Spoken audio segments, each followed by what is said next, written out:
Hello friends, ఈరోజు నేను చిక్కుడుకాయ ఫ్రై చేస్తున్నాను. ఎలా చేస్తాను చూడండి ఫ్రెండ్స్. ఫస్ట్ టైం చూస్తే కనుక నా వీడియోస్ లైక్ చేయండి, షేర్ చేయండి, సబ్స్క్రైబ్ చేసుకోండి ఫ్రెండ్స్. కొత్తగా వీడియోస్ చేస్తున్నాను, కొంచెం సపోర్ట్ చేయండి ఫ్రెండ్స్, ప్లీజ్ ఫ్రెండ్స్.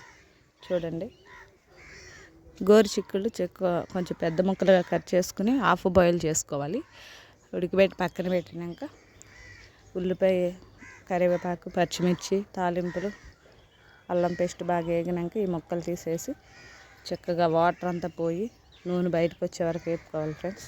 కొంచెం సాల్ట్, పసుపు వేసి వేగనివ్వాలి ఫ్రెండ్స్. నేను మొన్న కొబ్బరి కారం అన్నాను కదా, ఎండుమిర్చి, వెల్లుల్లిపాయ, జీలకర్ర, కరివేపాకు, కొబ్బరి మిక్సీ పెట్టుకుని పెట్టాను. అది దీంట్లోకి వేస్తాను ఫ్రెండ్స్. కారం అవసరం లేదు, చాలా అంటే చాలా బాగుంటుంది. మీరు కూడా ట్రై చేయండి. నేను ఫ్రై కూరలో ఏదైనా సరే కొబ్బరి కారం వేస్తాను, మీరు కూడా ట్రై చేయండి ఫ్రెండ్స్. ఏంటి కూరలు మేము ఇళ్ళలో చేసుకోవట్లేదా, ఇవే చేస్తున్నామని అడుగుతున్నారు. నాకు వచ్చిన వరకు చేస్తాను ఫ్రెండ్స్, తెలుసుకుంటాను, పెడతాను. నాకు సపోర్ట్ చేయండి ఫ్రెండ్స్. ఇలా కూడా ట్రై చేయండి, చాలా బాగుంటుంది. చూడండి, చక్కగా మొత్తం వేగినాక చూడడానికి చాలా బాగుంది.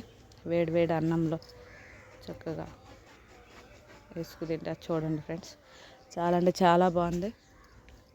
మా ఇంట్లో ఎక్కువ మేము ఇలా చేసుకుంటాం, మీరు కూడా ట్రై చేయండి.